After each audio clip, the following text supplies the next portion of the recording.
Hello, hello, hello. Good morning, everyone. Yes, welcome to Chuning's Kitchen. Charot. Well, magluto ko og ginataang paksiw. Dugan na siya gi-crave sa ako ang banana. Then, first time na ako ni magluto sa tibok na kong life. Charot! Yes, we have here the ingredients. The luya, natay sili, bell pepper, dinapon ni siya, paahos, and the sibuyas. Paksiw sa gata, mamutay nga na niya. Then, natay gata. 2 packs sa gata, or sachet sa gata. Na siya. And then, muna ni siya nag-layered ta sa mga isda. Akong gigamit ani kay duha ka buok nga dagko nga pura siya tuna or barilis nga isda. Nag-layered ko ani sad sa mga lamas sa ilawom para guwapa siya. And then mag-add pa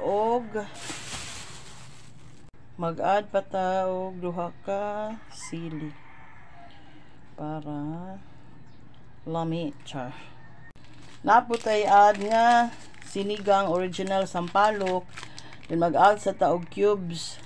Then oyster sauce. Muna siya itong additional sa tuwang palasa sa tuwang tawagan ni paksiw na may gata. Then mag-add data sa tuwang asin. Itong asinan.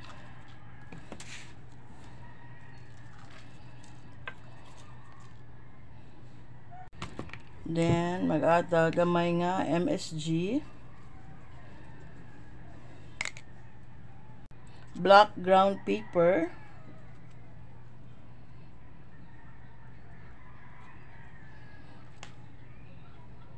and then the oyster sauce. Optional na niya akong ipangsagol ha. Kung sa available nyo sa inyong balay goods na natamang ito og lain kay, di ba?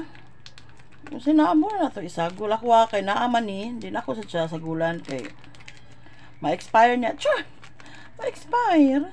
Ma-expire yan. Sayang po, di ba? Ito sa disagol. Then, dakuan, the cubes. Atong po sa unog maayo ang cubes kaya aron ma-dissolve siya og pag-ayo inigbukal sa tuang pa-fish da. Mag-add tag suka nga tuba. Pwede ra sad ko dili tuba nga suka, gusto available sa inyo goods na gid na, di ba? Then magsabaw ta gamay pa water para lang siya luto-luto gamay later. And then, that's it. Ato na siyang lutoon. Ang i-on ang kayo. Ang lasig pangandoy ani nga mo magluto daw ko ani happy kaniro nga naghagok pa. Then wait tag mga 10 minutes. Murag mo luto lang gamay ang isda. Din ato i-add ang ato ang pagata. Mga 10 minutes naman siguro. I'm not sure. Ako i-check ato ang isda. Muna na siya dagway. Ning puti na siya, mag-ata gamay original nga sinigang mix para more on asin sa half ranid natin sa ihurot. Then taguna na to, check again ato dot ato ang mga kuan kay murag wala siya na dissolve ang ubang mga sagol nato nga pampalami. Nato siyang bason. Well, kani nga recipe pa din man siya Cebuano thing, charot thing. Hindi siya Cebuano nga pagkaon. I don't know, correct me if I'm wrong, pero wala ko pakita o wala kayo ko pakita o video nga nagluto o ginani nga recipe ba. Kaya mostly kani nga pagkaon nga mga gata sa mga waray-waray o Bicolano, mga Tagalog ba. Mostly mo ni sila ang ilang mga kuan recipe na ay sila pa gata. Ang Cebu dili ko na hilig sa mga gata, ang mga Bisaya. Plain lang nga paksiw. Sila, pero akong banda kay waray-waray man, nag-trade sa anin na ay gata. So, mo na magluto kung nga ay gata. Ang mag-try ko, first time in my life, na magluto kung nga ay gata, isda.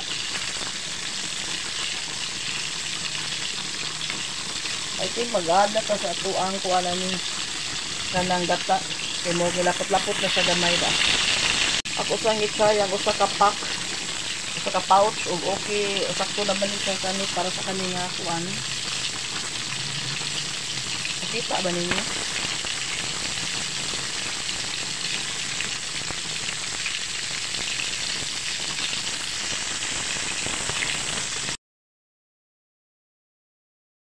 Nakita ba nga nagkuhan ko gata? Nakita nga sa rin.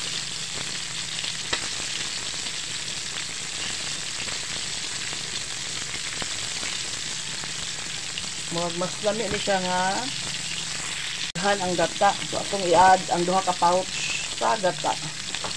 Nato na siya huwakon nga mag-oil ang sabaw. Kung mo tingali ang paglutoan niya. Nga perfect sa paglutoan niya, di ba? Una ato ang paggata-gata nga paksiw nga naay gata.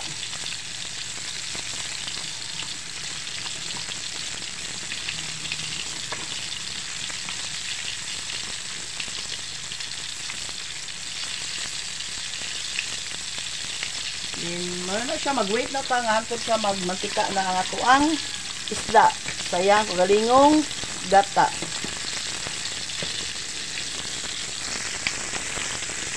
After 30 minutes, atong i-check ato ang paksiw na may gata. Woo!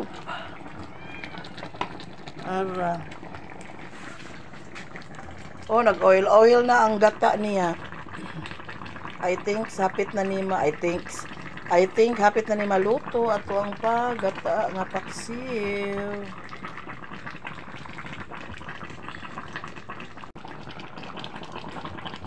Naglapot ang yang sabaw, maglapot ni siya no. Diba, oh, wala na no, ganina lahang pa ito siya tubig, yung sabaw, tubig naman sabaw.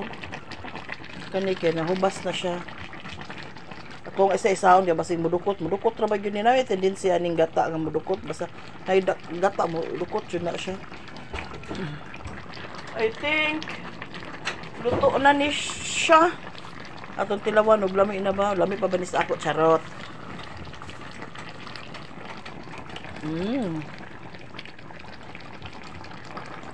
Di ba ko mo maka-appreciate og ginani nga sudaan kay wala po ko suway kaon na ni first time ko nagluto. First time na akong kaon. Let's see, lami ba ni siya? Pero ingon akong banana, lami ingon na basta ginataan nga tulingan nga fish. Luto na ni goods na niyo. Naggata, nagmantika na ang iyahang kuan sabaw. Lapot na kayang sabaw, oh. I think goods na ni. Kay basin mo dukot ba? Naam ko ni tendency lagi.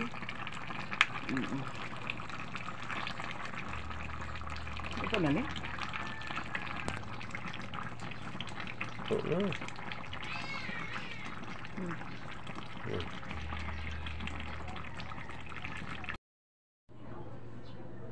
Luto na. Dara ato ang finish nga product. Rice na lay kuwang ani, lamin na tingali ni ikumot sa mais nga kanuno.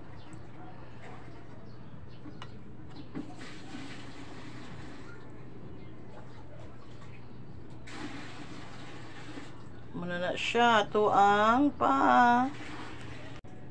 papaksiw na may gata.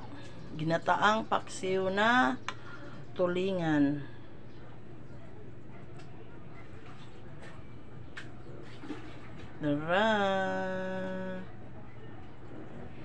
That's it. Thanks for watching, everyone.